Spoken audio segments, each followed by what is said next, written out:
new, to me, 1990 GMC Suburban. It's four-wheel drive. We're going to try to make this our daily driver. I live just outside of Tampa. I do a lot of driving for work, and driving a stick shift is just killing me. I also needed something bigger for work to haul around more tools. This thing seats 9. It's going to fit right in. We're going to go over a couple of things that we need to fix to make it a daily driver, and we're going to do an episode for each one to try to make you, bring you up to speed. There are a lot of things that I've seen there that work, and I haven't seen a lot of things that we need to get done. So stick around for more to come. When I first picked this up and drove it around, I really couldn't get it up to highway speed. The highest I got it up to was around 45 miles an hour through town. They didn't live very close to the highway, so I really couldn't get an accurate highway test drive on there.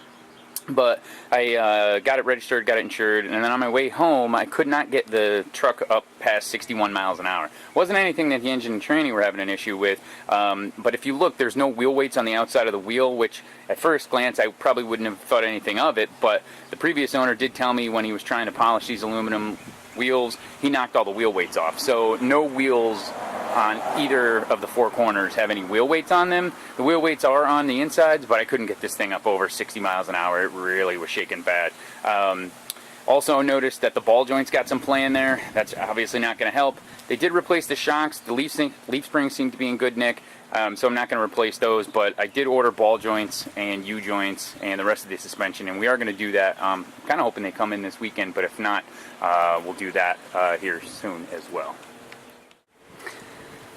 One other thing that the previous owner did it before I got it clearly was they painted it. I'm not sure if they painted it with a rattle can or what process this is, but there are immense amount of runs, and as you can see, it's kind of cracking and crazing, and it has no finish.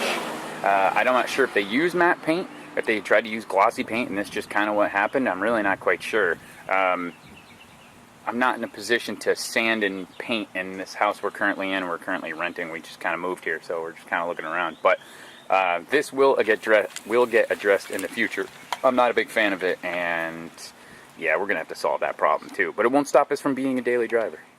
A few things about the 1990 Suburban that we have to fix before we can make this our daily driver. The speedometer doesn't work. As soon as you turn the key, it'll either float at right around 15 or go to 85 and get pegged, or go all the way back down to 0. It's kind of a known issue. We're going to do another episode of that in the future where we fix that. It does have tilt wheel. The cruise control does work. The air conditioning does blow ice cold. One thing that I have noticed is that the pressure out of each one of the vents seems different out of the top ones, and then out of the floor vent it seems pretty constant. None of the vents back there are clogged up for either one of these outputs for the air conditioning, because like I said, it does work. It's just it blows harder out of the floor than it does out of the top there. So just excuse some of this wiring and stuff like that. I have to get that fixed, and it was just temporary fix, and I ran out of time. It was getting dark. I didn't feel like dealing with it. So one of the reasons why this Suburban stuck out to me over all others was how immaculate the interior is, with one exception, and that's the headliner. I know it's a known issue. That's not that big of a deal, but the seats, the carpet, everything is in immaculate condition. Sorry for the mess.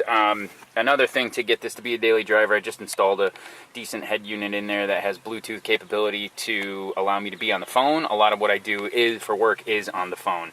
I did install an aftermarket tack. I know it's kind of in a weird spot and it doesn't really look great right there, but you can't mount it on the column because as you shift into gears, the typical spot where you would put it, this spot right here, also moves with the shifter, and your tack would be moving all around. And like I said before, the speedometer does not work, but I have a work in progress, and we're going to do another video on that when the time comes. You can see the dash pad looks pretty good. There's one little crack over there in the far right-hand corner with the speaker in there, but I'm going to dig all that out and then use some Mother's VLR on that and get that fixed. When I do take the dash apart one more time, I am going to change all the bulbs to LEDs to get them brighter. Also on the list that we need to fix before we can make this a daily driver is the tailgate. We are part of Burb Life and we are part of Team Tailgate, but if I roll the window down and I lift up, all that comes apart, or all that unlocks rather, is the passenger side. The driver's side does not unlock. So unfortunately I am going to have to get inside of here, pull all this apart, try to fix it so I can open it, so I can lower it, so I can roll the window up, so I can then fix it again. And I think we're going to try to accomplish that today.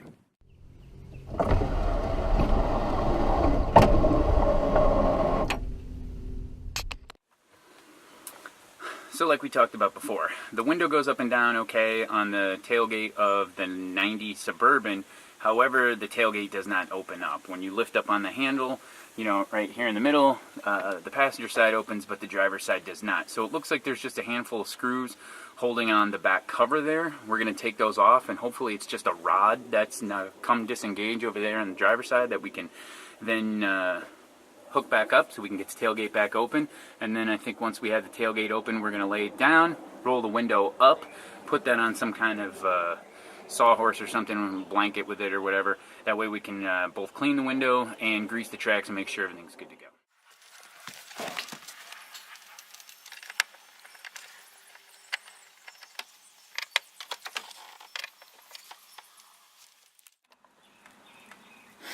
Alright, it's like an oven in here. Whew. To think it's only the middle of March and already Florida heat is kicking my butt. Alright, so we got all the screws out of the rear cargo panel front of the tailgate. We're just going to lift this up and out of our way. Put it outside, let the sun bake on it for a while. I might clean that while that's out of the car. Now that we have that out of the car, we can see that we have another panel here. I'm just going to take all the screws out of there, and then we'll dive right into the inside. Alright, we got the inspection cover off. As you can see, I have the window motor rolled, or the window rolled down because it's so damn hot in this fucking car. But I am going to roll the window up, and if you look, let me grab the camera here. We can already see what our problem is. And that's in our release lever for the rod is not connected to our gate mechanism. So you can see here,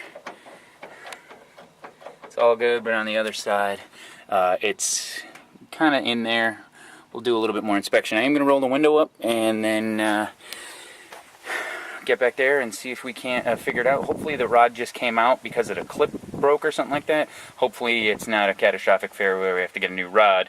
In that case, I will leave this apart or either order one or go to one of the box stores and see if I can't find one locally and go from there. More to come. Alright, welcome back. So what I did was, seeing how this was our problem, it came loose. You can see that this cap right here is what locks it in place, what's in there. So it looks like it came apart. It doesn't look to be broken to me. So I'm hoping that we can just put this right back in here, put the clip back down, and we're good to go. So what I'm going to do is I'm actually going to get some sawhorses, lift the window out of the actual tailgate onto a sawhorse to support the weight. I'm going to get up in here and clean out all the old grease, lube everything back up, and hook everything back up and put it back together, and we should be good to go. Alright, so you can see I've got the window out now. It's supported by this towel underneath the little ladder there. I did manage to put the clip back on for our driver's side latch release, and it did go in pretty smoothly, and it latched down really, really hard. I'm curious if somebody had this apart and then forgot to put it in. I don't think it would have came out like that on its own. The rod is a little bent, but I'm pretty sure. Straighten that out a little bit. Just double check on the inside. Yeah, inside looks good, latch looks okay. Everything looks good. But the grease is pretty nasty, so I'm just gonna kinda, I don't even know if I have any white lithium grease, to be honest with you. Definitely gotta put something in there. I'll look in the shop, more to come. Well, the dude can't find any suitable grease, and I don't really want to leave this like this. So what I'm going to do is I'm going to leave that like that for now, and then I'll take it apart and re-grease it at some point in time. But I am going to put some electrical contact cleaner in on the connection there just to clean them up. The window works fine. The ground does look a little bad. I might clean that up just so it'll look, go up and down a little smoother. But let me try this out.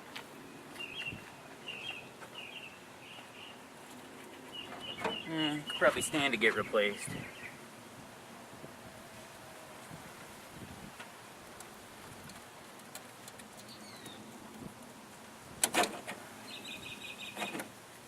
Doesn't actually look that bad.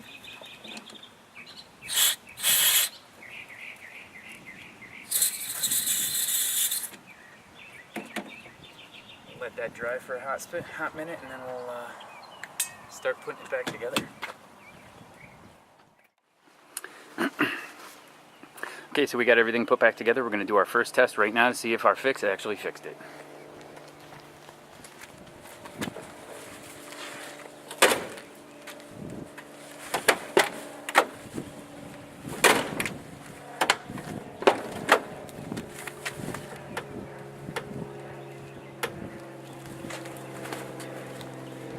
Everything on this truck needs to get greased. So I'm going to grease these up, wash the windshield, and we should be good to go.